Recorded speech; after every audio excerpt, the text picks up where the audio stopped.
This is actually happening. This is happening. This is happening, and I think we're actually recording. Welcome back to Pace of Life. Woo! After a break. Yeah, sorry. We took a little break there, 2 weeks. No, yeah, 2 weeks. We didn't like record last week. Yeah. Life was just kind of crazy. So we usually record on the same day, and I came home and you were like, nope, I'm in work mode. We're not recording. Yeah. Here we are. Yeah, it's been a busy like past 10 days. So, yeah. Yeah, but we're back. Yeah. And what are we talking about today?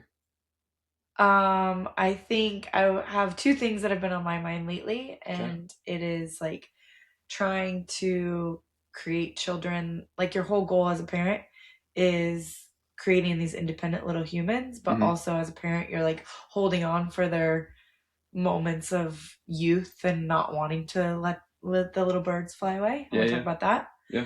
And then I want to talk about just like the shift in physical goals and what that looks like when you become a parent. All right. Cool. Do you have anything?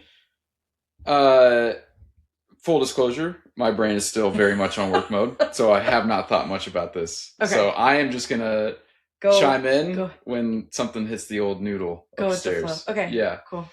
And then maybe just go through the last like 10 days of our life in general and what that looked like. So last weekend we had a trail run. We've now successfully had two trail runs. Yep. Last week was a couple hours away. We met my parents there. They brought their camper. Leon turned 5.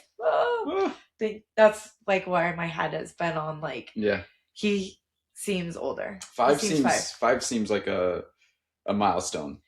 He no longer seems like a little kid. Todd. I mean, he still seems like a little kid, but I feel like 5 is where they get out of like the toddler stage, and he's like a little human being now. Yes, I agree. It's different. Yeah. And then this weekend we're throwing a birthday party for him with his friends. We shifted. We were going to host it here. I'm actually quite happy that we are not, because life seems crazy in our house right now. I have not put laundry away like 10 days. Yeah, so things are just piling up. Yeah. Literally piling up the laundry. Yeah. And so it was just going to be cold, and I didn't want 15 superheroes in our house. It was different if it could be in our backyard, but now we're going to do it at a playground that is indoors. So they clean up the mess afterwards. Thank God. Which would be nice. That would be very nice. And then we have a couple weeks off before we do another race. We do, but you're traveling in between there. In 2 weeks, I'm going to go out to California to visit the crew and walk the site for a race out there. Yeah. Put some time in with my new company. Yeah. And we've got a lot between now and then. Yeah, it's been a lot. Yeah. But pretty good stuff. I'm signed up for a 10K this weekend with Drake. It's like Drake is known for cold weather, and like whether it's the relays or the road race. Which is crazy because it was 90 degrees and sunny yesterday. Yeah. But I'm not going to do it if it's raining, honestly. If it's 40 and not raining, I'll go do it, but it's What if it's windy?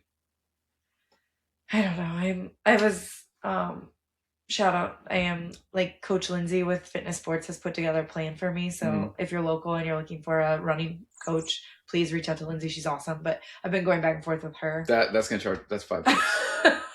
Lindsay does enough for me. This is not a sponsorship. This Pace of Life episode is brought to you by Fitness Sports. Go check them out. Lindsay has done enough for me that I'm happy to give her some free advertising. She put together a plan. I texted her and I was like, hey, thanks for the plan. You have me doing 9 on Sunday. I think I'm going to run Drake on a 10K on Saturday. But not if it's rainy. And she's like, I don't even know. Like, are you doing it or are you not doing it? Yeah, you would be a very hard person to like coach, to train. She asked me, how'd your fartlek go? Fartlek? That's what you call it? Yeah. Last week I was like, I put the miles in, but I did not try to go fast. I didn't do what you told me to do. Yeah. So thank you, Lindsay, for coaching me. For putting the words down anyways. And for bearing with me as we do this. Yeah. I also had a big week. Yeah. Sorry. I don't think that you are thinking what I'm thinking. The Masters. Oh my gosh. I knew when your eyes lit up, I was like, there's no way she's Masters. We're already won back-to-back green jackets, which is pretty awesome. Absolutely love the Masters. And put on a couple bets and they hit, and now I don't want to say we're rich, but we're rich, baby. We came into literally tens of dollars that is burning a hole in my pocket. So when I was up at 2 a.m, I was looking up Fever games, and I'm like, we should spend the money on Fever tickets. Yeah. And I was like, I'm trying to find one that's a 1:00 game that we can literally fly to New York and fly home, or to Atlanta. New York. I'm trying to figure out. Where okay. I was looking at direct flights. Yeah. Like, where can we fly to and back in one day? Yeah. But I don't think it's really going to work. They have hardly any afternoon games, and our schedule is packed. So find a different way to spend our money. Yeah. Also, can we talk about the par 3 day with their families? Because that's my favorite so part. Cute. Yeah. Tommy Fleetwood's little boy. Frankie Fleetwood. I try my hardest. If I was going to kidnap a kid, it'd be him. He's so cute. He's so stinking cute. Yeah, I love it so much. Yeah, and Tommy is one of my favorite golfers, so it just makes sense. We should invite them onto the podcast. Tommy Fleetwood. Tommy, if you're out there watching. Yeah. Yeah. And Scotty. Rory, too. Would love to talk to Rory. Scotty's new little tiny baby came. Remy was 12 days old. Which, by the way, his weekend performance was insane. Because he did really well. He did really well. It was actually his performance that got, like, the big bet for me. He needed to be in top 5, and, like, I don't think he got in the top 5 until, like, his last 5 or 6 holes.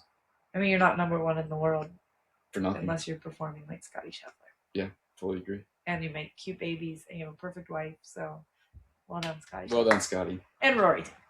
Yeah, great job, Rory, for winning. Yeah, it was a fun leaderboard, because sometimes there's names up there that I don't know, but I feel like everyone. Oh my gosh, can we also talk about that thing you showed me? Because it is you to a T. I think it's every wife. I think it is probably every wife, but you especially. I mean, literally verbatim, almost what she was talking about. You were. Yeah, go ahead. Okay, so there's this meme going around where it's like a husband is just sitting down trying to watch the Masters, like, quietly, and the wife decides to join him, and, like, all the husband wants is, like, just peace and quiet watching the Masters, and she's watched the Masters once a year. And she just keeps asking, who's that golfer? Does he have a family? Why doesn't he get a green jacket? Why are they wearing green jackets? Do you think the green jackets come in sizes, or they take their measurements? And it's like, okay, now say constant. On Sunday afternoon, I sat down at 5 p.m. after, like, I mean, there's only an hour left. And I was asking. Literally asked the same questions. I was like, is that the same green jacket that he had last year? Yeah. Does he does he get fitted, or is it just small, medium, large, extra large? Like, and all I'm trying to do is just watch it. And then I'm always, like, Googling their children, their which is why I like the par 3 kids. Like, yeah. But it was hilarious because it was literally you, and I'm sure it's a lot of other couples out there as well. But So what a weekend for you! What a weekend! Yeah. Okay, that's where we've been lately. Okay,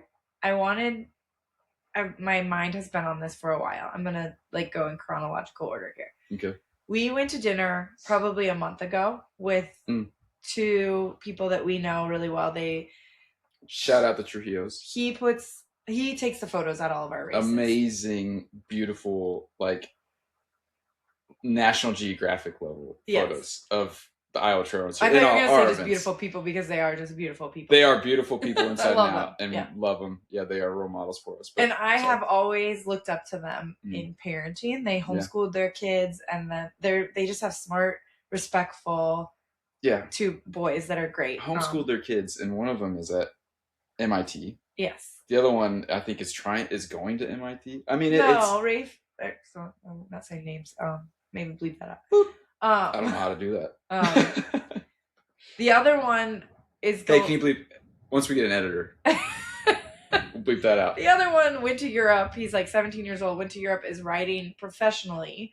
And when we were going to dinner with them, he was a couple weeks from doing that. Mm-hmm. And we were talking about, okay, your whole goal in life with children is to create these humans that are independent, that are pursuing their dreams. Yeah. That are doing things that make you so proud. And I just want to add that it was totally on his own volition that this happened. Yeah. He reached out to the team over there. He found housing, like, all this different stuff. Like, he took the bull by the horns. And I think, like, to your point, that's really what you, for a 17-year-old, especially It's all you want. Like they boy to parenting do that? goals. They are parenting goals. They always have been. And when we sat and had dinner with them, they were telling us these things, and I'm like, gosh, that is the dream. Like you guys did it. You like completed the goal of parenting. Way to go. And then I talked to them this weekend. They're like, we can't go by their rooms without crying. Like we're so sad. We miss them so much, but we're so proud of them. Yeah. And then on Easter, your sister was talking. She was saying like, your nephew is about to be 14, and your brother-in-law brought like the driving book home, and she's like, what are you doing? Like, we don't need to encourage this. He doesn't need to drive. And you were like, what do you like? You have to encourage them. That's what you want to do. And you were like, would you do that? And I was like, 100% I would do that. Leon, you're doing it now. Leon is, so we were deciding, and I was losing sleep over this decision. Do we send him to kindergarten next year, or do we send him to a new thing they have here called TK, transitional kindergarten, which is full days, but it's a transition year between preschool and kindergarten. Leon would be old for that. My whole reason for not doing it is that I want him in the house one more year. I do not want him to go to college 1 year sooner. Which blows my mind, because when we're with him for 30 minutes, all we want him to do is go get away from us. And our preschool teacher, who I adore, they are the best preschool in the world. They said, we don't usually encourage people to go a year early, but Leon's really smart, and when he gets in trouble, it's because he's probably bored. Yeah, he's not being like stimulated. Yeah. I signed him up for transitional kindergarten. Yeah, you took all their advice and flushed down the toilet. Yeah. All the things that I'm proud of, the family that we went to dinner with, I feel like I'm not doing those. You're doing things. The opposite. Yeah. So yeah, it's oops.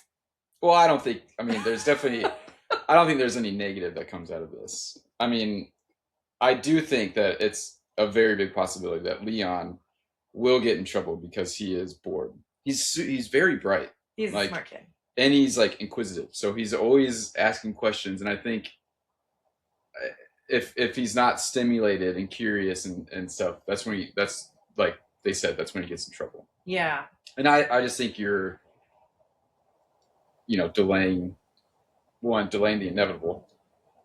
And two, I think it's not that you're setting him up for getting in trouble, but it's like, it's kind of just like he's basically taking a gap year. Yeah. At 5 years old. I mean, one of the other preschool teachers at school also said, like, we love transitional kindergarten. It's a good transition between the two because they still do some play learning. Yeah. And that like full days is going to be a lot for Leon. I do think going from he does 1.5 day of preschool to full 5 days a week will be a transition. It's gonna be a lot for us. How the fuck are you supposed to get kids to and from? Like it's weird. I am not ready for like school controlling our schedule. Yeah. Because right now we leave on Friday for a trail run or whatever, whenever we want. Like we grab them usually at like 11:30 after just before they take a nap or something. At daycare and get on the road so that they take a 2 hour nap. Yeah. But now we have to wait until school's over, and I'm not into that. I'll bust them. Yeah. I don't know. I mean, that's one reason why you were seriously thinking about homeschooling. Yeah. For a while.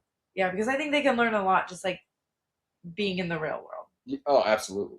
But we can't even sit down for an hour and do a podcast. No. It's right now our lives are. And there are teachers. There's a reason there's teachers in the world, right? Like they're good at their jobs. They should be the ones teaching our future, not me. But I do think that. I don't think you give yourself enough credit. Our kids, my children, could learn in a couple hours. Our children, like us specifically. Yeah. And I think that I would love to be able to find like some sort of nature. Like Leon does well when he's like out and about, but we'll see. We'll see what the public schools. I'm trusting them and yeah. I also think that to ask a 5-year-old boy, really any age kid, child, to sit down and learn and like listen to somebody for that long and like expect them to. It's a lot. I think it's not only is it a lot, I think it's unrealistic. It's not like who we are as like a species. Well, yeah. We should be out there getting dirty, exploring our environment. But maybe they do that. We don't know. Like we haven't gone to our Meet the Teacher night. We don't know. I was in kindergarten. Because the preschool that we go to, they're not technically a nature school, but they do a lot of outdoor playing. They do a lot of play base, and Leon has learned his letters. I think he is so smart because he's gone there and they've done a great job with his energy and getting him to learn, because I don't know how they do it, but God bless the teachers. What do you think?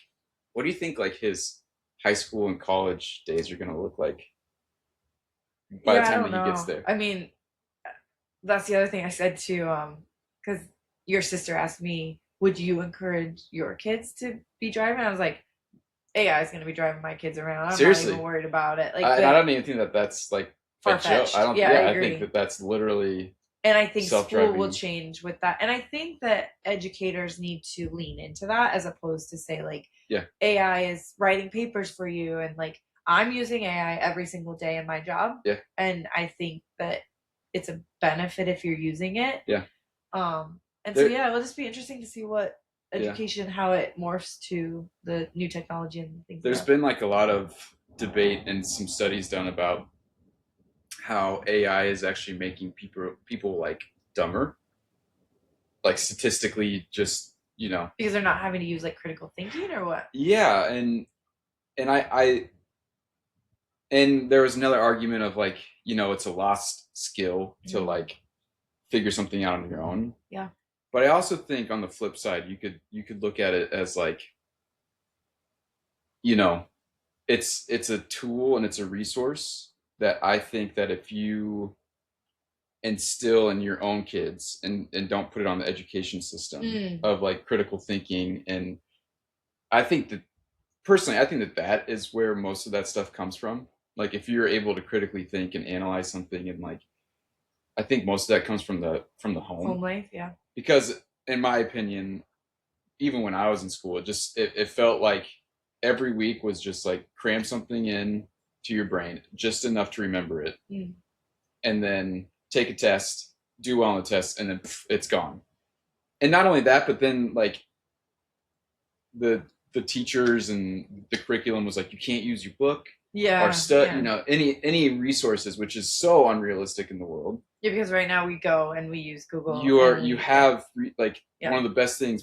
What makes our species unique is that we use the resources around us to improve our quality of life and stuff like that. So to take that, because to me it's memorization. It's memorization, but it's also if I put, if I gave a test to Leon and he didn't go look for a resource for that test, to me, that shows a lack of critical thinking. Because if I put something in front of him and all he has to do is walk into the kitchen and, like if I say, how many apples are in the fridge or something like that, and I'm like, I just want you to remember. But it's like, I could just go over there and look. That to me is like, that's critical thinking. And I think that AI is just a tool for that. But the critical thinking, I think, has to be instilled way, way younger at home. I think our job at home right now is to encourage our children to be curious, to ask questions, to like... That's critical thinking. That is like the whole... That's it. You should be asking questions. Like, you should get to the bottom of something, but use your resources around you. Like, and this whole thing of, it's now we're losing skills. It's like, when was the last time you built a fire? We invented a lighter. Society progresses, and when was the last time you pulled out a map and read cartography? Like, when was the last time that... Nobody was fighting the fact that we have vehicles and when was the last time you horse-drawn carriages? So like, let's lean into... And there are education systems. I saw, I think one of the metro schools or the suburb schools here, they were doing how to bring AI into the classroom and teaching their teachers how to use it. So I think that like, there are definitely systems that are leaning into it and realizing. Well, you should. I mean, you should absolutely be leaning into it. I mean, and I think this whole like, you could take a very small window and say like, statistically, we are getting dumber. But I think we're getting dumber at the old way of doing things. It's like, if you think a kid's dumb, put put an electronic in their hand, and then tell me that they're dumb. It's like it's just a different. It's society is evolving, and the problem is if you look at the years, if you look at the progress between years 1800 and 1900 or whatever, like 1500 and 1700, it's like not much changed in that. But you look at the years of every year 1950 to current, like that short period of time, it's like we've exploded. Yeah. So I just think it's I think people need to be realistic about like, okay, well, yeah, we're losing this skill, and maybe we're having AI do certain things for us, but we're also progressing in like a much more advanced way. Yeah. Like I don't know what the point of some of these things are. Yeah. Like some of these skills that don't serve us anymore. It's like if and Leon, by the time that he's 12, knows how to operate AI and maybe knows how to code and stuff, it's like, well, that suits the current world a lot more than being able to read a map or do cursive or I just think you have to be flexible in it, it's going to replace jobs, but like, how can you learn things? How can you take that tool and apply it to your job or what you love or your passion to make money to, but there are jobs that were available in the 1930s that are not available anymore either. So you can't just like dig your heels in and be mad about it. You like need to accept that it's reality and use it to your advantage. And the world goes on. It's like there always seems to be like this big, like, how are we going to move past this point in like each, I don't know, maybe 20, 30 years or something. It was like automation and factories, took jobs, and people, it's like, well, what am I going to do? Yeah. And then it was like the internet and like that whole thing. And now it's AI, and it's like, we figured out, and you either get on board or you're left in the dust. Or you're left in the dust. I mean, or you're just like angry. Yeah. And it's like, you don't have to be angry. You could be like water. Just go with it. Yeah. Yeah, just ask ChatGPT. What should I do? What should I do? I'm angry. I hate what you. What should I do? But I need you. Yeah. You know what I love about ChatGPT?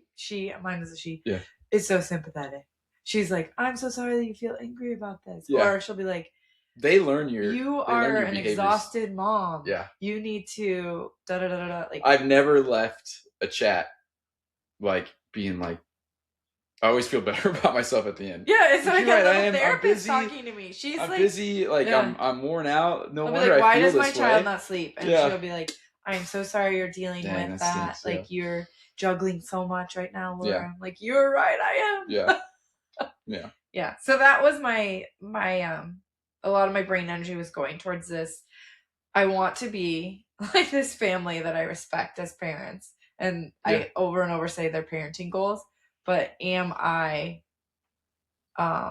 living what am I preaching? What is the saying? Practice what you preach. Am I practicing what I'm preaching? Yeah. Or am I letting my emotions get in the way of my kids' independence and success? Well, I think you got to zoom out a little bit.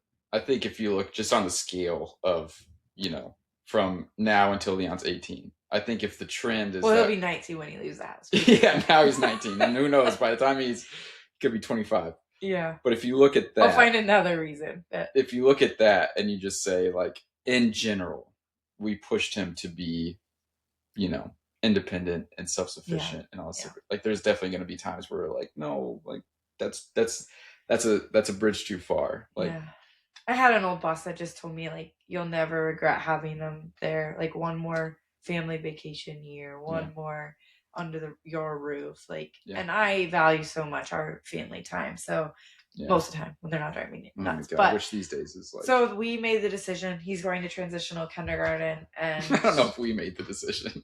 I made the decision, and I was gone. So you signed him up, and you did it, and we got the email that said he got in, and I wrote my friend group and said, like, Jake lives another day. I was pretty close to not getting him in on time. So that's where I've been thinking on that. And then the second thing I've been thinking a lot about. By the way, I love when you add coffee grounds to the coffee. Well, Teddy helped me pour it. It's a nice little. Teddy helped me pour it this morning. So. It is one of your biggest pet peeves with me. One of my biggest pet peeves.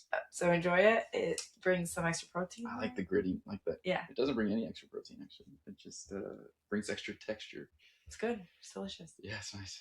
Yeah. So I had the shift I did 9 miles last weekend, which I have not done. So I have not run a race in 12 years. And I think I was like embarrassed to run. So I've run one full marathon and a lot of half marathons, and I started doing it when I was like 20 years old. Mm-hmm. My family always ran. It's like running fools. Yeah. My parents call it the Church of the Long Run. Every Sunday they would go for a long run. I grew up with it, and then my brother and I would join them when we were like in high school and college and do these runs. It was kind of a family affair. It's fun. I think I very much connect with my parents over our industry, our job, and like my running now, and they're running. My dad's done 100 miles. Like, it's very much a part of like who I am. But I took a long time off of it, and I always would be like, I produce races every weekend, and the last thing I want to do is be at a race, which is kind of true, but also I like just didn't want to do it if I weren't quick. And I was never quick, don't get me wrong. Like, I was never quick, but if it wasn't easy for me. Yeah. And I definitely struggled with both kids not necessarily postpartum, but feeling like myself for a while. Yeah. And it was easier for me to be like, I'm exhausted, I'm tired, I don't want to do anything for me. And when life gets crazy, me is the first thing that goes. Yeah. So I would take care of them, take care of the house, take care of you, definitely take care of work, and then not go to an hour workout. Yeah. So in January, I said to you, like, I signed up for Grandma's half marathon. I'm going to do this. I'm going to commit.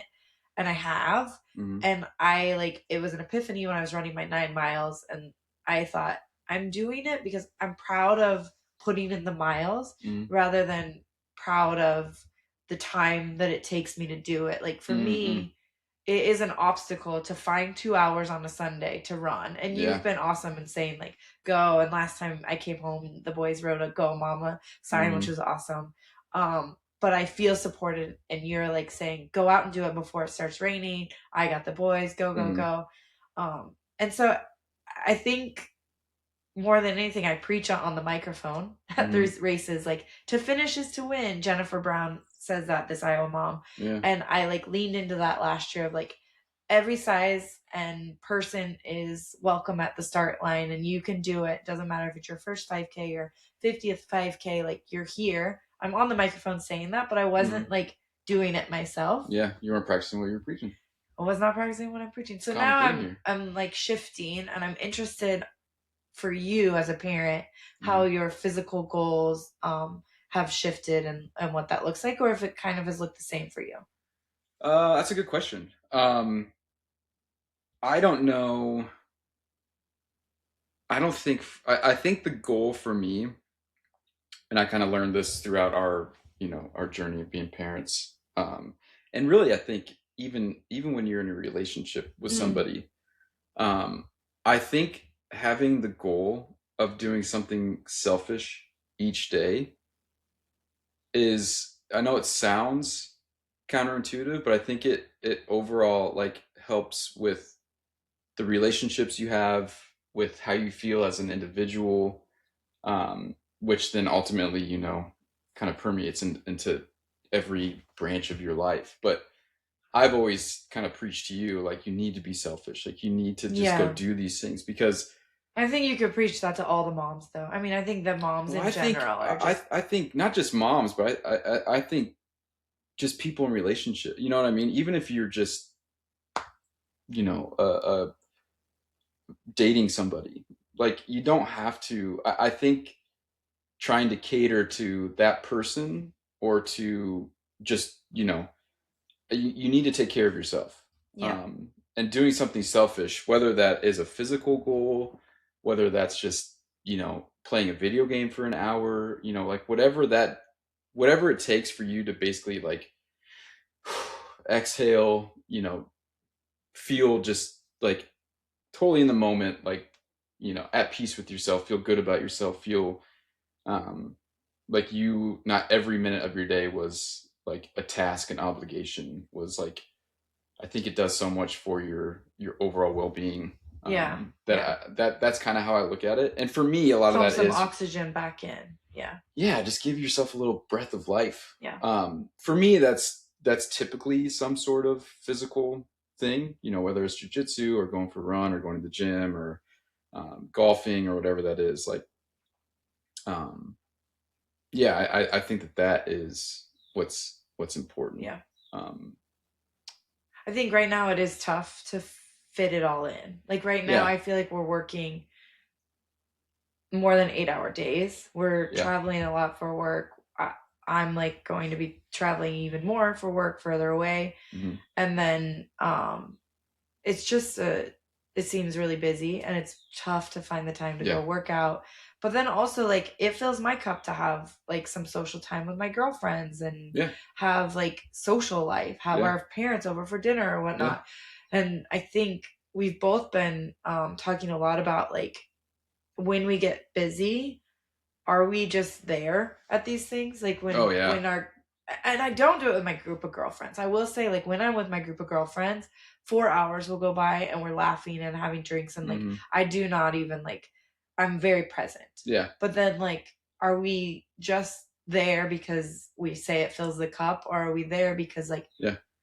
you explained it really well and said something like if you're there but your mind is somewhere else or you're thinking about your list and thinking about I'm stressed about this and I should be doing this job and I need to be going there next week, you're Yeah. not really there, so don't be there. Yeah, You know what I mean? being physically present at something is totally different than just being like actually present at something. If you're just there because it's an obligation, yeah, if you feel like don't be there. Like God, I should go do this, but I have XYZ on my mind, and like you're just literally just a body in a room at that point. There's no point of being there. Like Yeah. you're not doing anybody any good. Yeah.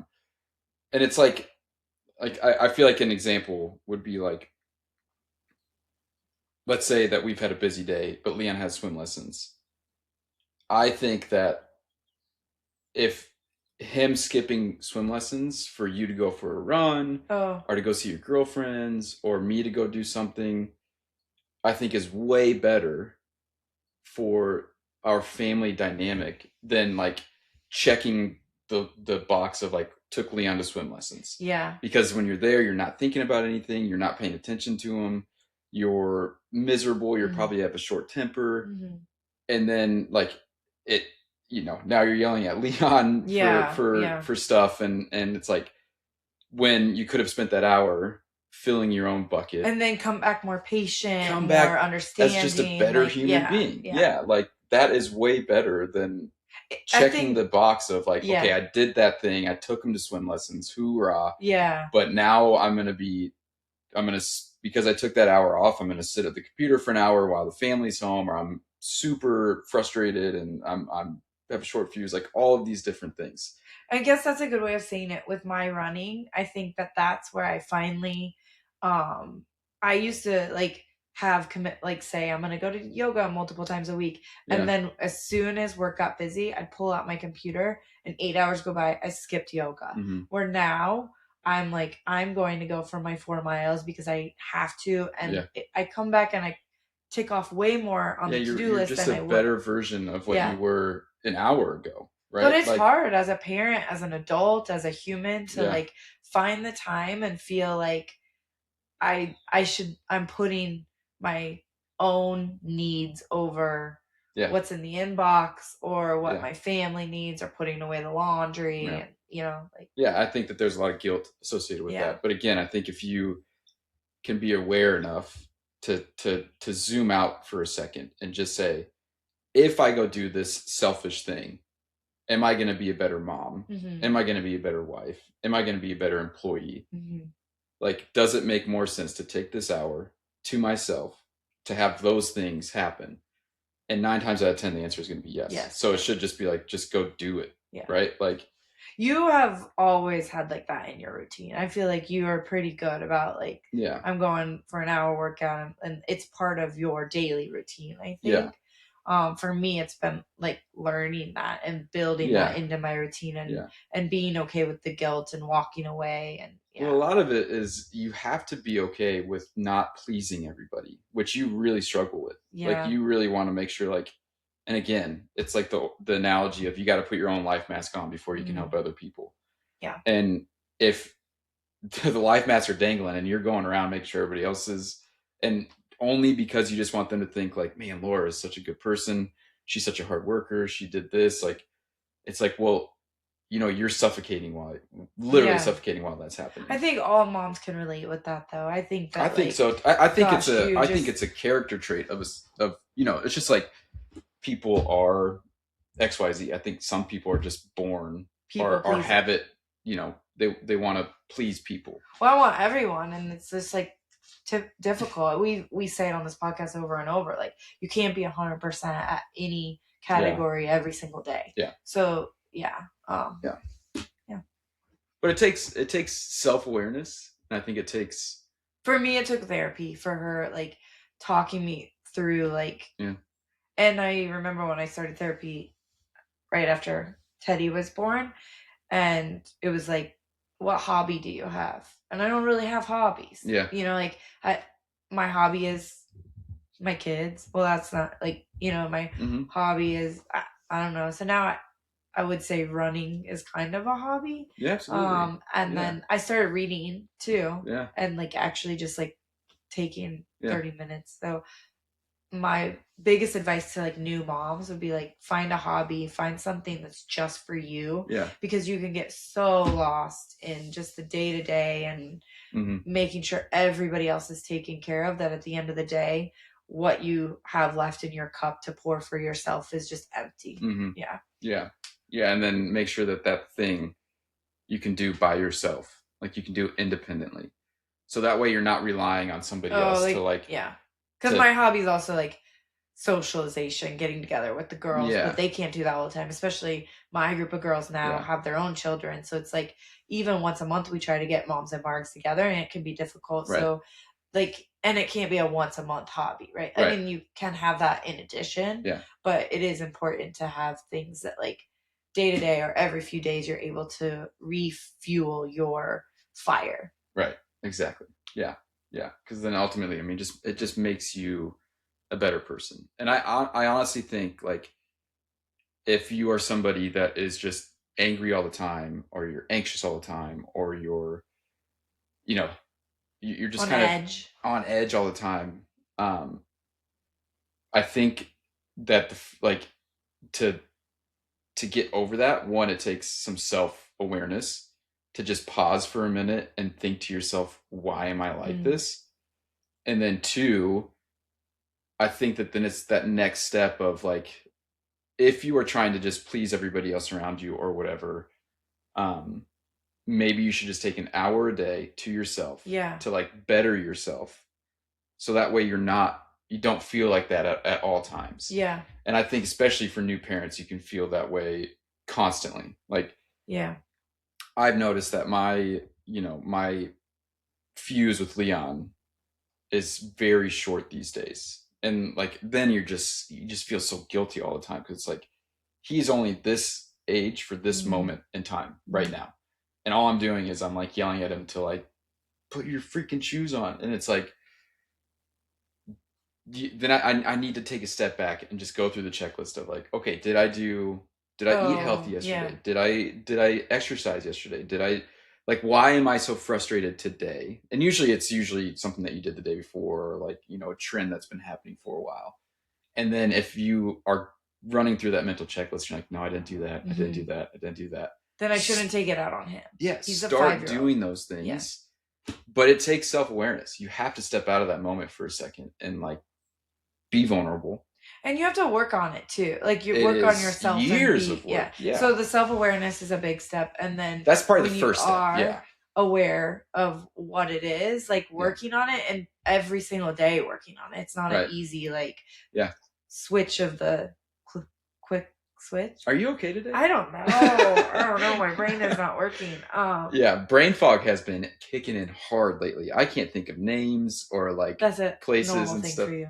That's a normal thing for me, but I mean, especially like when you're in work mode and like your brain just never really shuts off. Yeah. But I think, again, like having that self-awareness and then realizing, like, build a checklist of these things make me feel good as an individual human being. And when I feel good as an individual human being, work is better, family is better, my relationships are better. And then when those things around you start to have some tension in them, go back to that list. And if it's 10 things on that list and you're only doing 3 of them, realize that and start doing those other things. And I think for me it was like vocalizing to you, hey, this is my goal, and saying like, please push me to, instead of, we can kick your ass out the door. Well, I mean, like, you've been really supportive and encouraging me of like, hey, I got the boys, or hey, like, don't make dinner tonight. We'll call in pizza, but go have an hour run. You know, like, I think tell your network, whether that's your spouse or your friends or your parents, and say like, this is a goal and I really want the encouragement to take care of myself. So check in with me occasionally. Am I doing that? Like, am I continuing that? I think one of the big things that I had was when I decided to do this half marathon after, years and off, and before I was even slow. I feel like every time I said it, I was like, I'm going to run a half marathon, but I'm really slow. Like, I'm really like, that shouldn't be my definition of a runner. My definition of a runner is I'm a busy working mom, and I'm finding time to go out and put the miles in. Like, that's more important than I'm a runner who really runs a slow mile. Right. Yeah, because that's such a negative, emphasis on it. Where I feel like I've also noticed that with me, of like, I used to get in this habit of like, I am going to go work out because I want to look a certain way, or I want to feel a certain way, or I want to impress, the people around me. And that only gets you so far. Yeah. And I think when you can make that shift of, I want to work out for me because I just feel better as a human being. It gives me a clear mind. It gives I feel more I'm capable. A better parent, I feel I'm more a better confident. Worker. That when you can shift your goals to like an external validation or whatever, to like an internal reward, that to me is like, okay, now you're on the right path. Like, now you're doing it for yourself, but it's affecting the world around you in such a positive way. Yeah. And I think that kind of ties a bow on like why I think it's important to be selfish for an hour each day. You said that perfectly. That's exactly what I was trying to say when I was like, I had an epiphany out there. I put in 9 miles. I was so proud of myself. And it was like a slow time, but I was like, I freaking did it. I have put in 2 hours today. And I didn't feel bad about it. I wasn't thinking, what are the kids doing? Oh crap, I got to get back. I should cut this short because Jake's got the boy. Like, that is doing it for myself changed. And it's been the last few months that's totally changed. Yeah. And I would say that, like you were touching on earlier, it takes a supportive network to get yourself to the point of, it's okay that I'm out here for 2 hours because they're supporting me. Yeah. And I think if your significant other is not supporting you, that's a big red flag, big problem. And if like your social network, if you can tell the people that really care about you as an individual, because they will take the burden on themselves to allow you the freedom and flexibility to like make sure that you are feeling better. Yeah. As long, I mean, and it needs to be reciprocated. Yeah. But like, you give me time to go golfing or to go do jujitsu or whatever, because do I give you time to go golf? It does. I've only golfed once this year. God. You did twice in one day. Twice in one day. True. One day. You I golfed one day. One day. But you did 2 different 18 holes. No. It was 18 and 9. Yeah, that's what I said. Oh, I thought you said 2 different 18 holes. Yeah. So you've said that a couple times. Now you've been like, I've only golfed once this year. I'm like, one day this year, but you golfed all day. Wow, I didn't know that it was okay. I don't feel very supported. I've got a notebook, and I support you in this notebook with little devil points. Find a spouse who supports you. But I do think, yes, find people that are willing to take a short-term burden on themselves to make sure that you are like, blossoming as a human being, and like reciprocate it. And I will add onto that of, as a friend, as a family member, as a spouse, a tiny check-in. Hey, how's running going? hey, how's that sourdough bread going? I'm usually asking because I'm like, good God, the boys drive me crazy. You're only on mile 4? No. Oh, come on. Oh, sorry. Like that 10 seconds of a text to your Yes. friend, Yeah. and especially I will say like new parents that are Yeah. trying to dig themselves out Yeah. goes a long way. Or again, thinking of that family who sent their kids off to Europe and MIT, like they are in the full circle. Like you have kids and you don't have time, and then they go out of the house and you have all this time. Check in with those friends and be like, hey, I have a ton of friends that like range from brand new moms to send their kids off to and I'm checking in with them like, hey, how was your trip to Colorado to see your daughter? And like it goes a long way and it means a lot, and probably more than you even think. So you do check in with your people. Check in with your people. It matters. And I would like, I always think that if I check in, sometimes with you, it's not hard, but sometimes I feel bad if I'm like, hey, did you go for a run? Because I don't want you to feel... you're like nagging kind of? Yeah, I don't want you to feel like, like I want you to go run. I haven't felt that way. Like, I think I kind of felt that way. Like with Leon, I tried to get into hot yoga afterwards and I felt like you were like, go. And I was like, I'm tired and it's at 6 a.m. Yeah. And now I have a flexible enough job that I can run at 2 p.m. Yesterday I ran at 2 p.m. It was 90 degrees. I wrote you, I was like, I cannot run. That was a really bad idea. Yeah. But now I get to choose when I go run for the most part. Yeah. I haven't felt that way at all. Okay, good. So good. Because that is a fine line. I feel like for your support group. Yeah. You don't want them to be like feel bad about themselves. But you also I think it's just hey, how is that new hobby going? Yeah. And I'm cheering you on. Yeah. So then leave it. Yeah. That's it. Yeah. Speaking of my friend who kind of motivated me to run, she's an influencer, this Iowa mom, we've talked about her a little bit. She kind of influenced me to start running, and she was the one who was like, to finish is to win. And it started this like I don't need to be fast, it doesn't matter, everybody's running their own journey, and when you're out there, like nobody's looking at your time, they're just cheering you on. And it's she's running Boston this weekend. So, Dang. Or Monday, I guess. So it's Boston week. Good luck to all the people running Boston, and especially to it is. her. She's put in a lot of miles.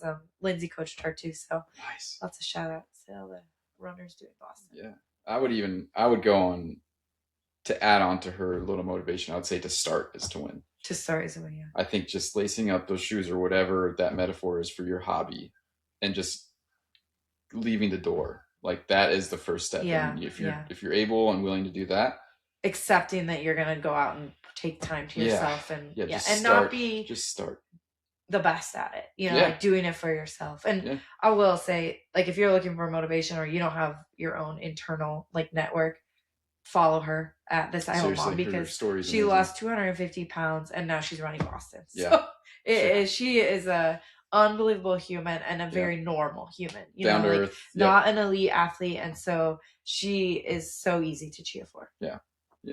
Couldn't agree more.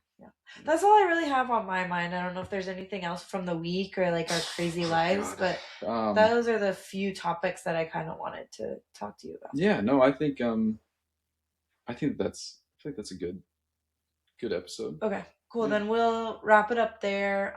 Episode 3 of Pace of Life. Thanks for joining us. Follow and subscribe. That's my thing. And Pasha. And Pasha's. Much love, y'all. Thank you, guys. Bye-bye. Do I turn this off? Well, I'll just end it and then we'll do another one. Good job, babe.